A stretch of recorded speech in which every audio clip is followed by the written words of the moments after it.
tutto, dottoressa, grazie. Vediamo di trovare la giusta inclinazione.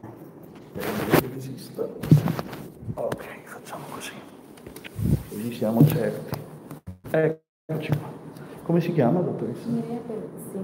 Ecco, le dicevo, io non ho davanti. Diciamo appunto di stare presenti in aula e di interagire, anche perché siamo abbastanza fortunati, almeno per l'esperienza che ho avuto io a Venezia, che siamo molto pochi e di conseguenza c'è proprio un'interazione anche con i professori che è spunto anche di ricerche personali, magari che ci abbiano delle ricerche personali o degli interessi, insomma, al di là della lezione frontale tipica, diciamo, che si può avere in un'università. La rifarebbe? Sì.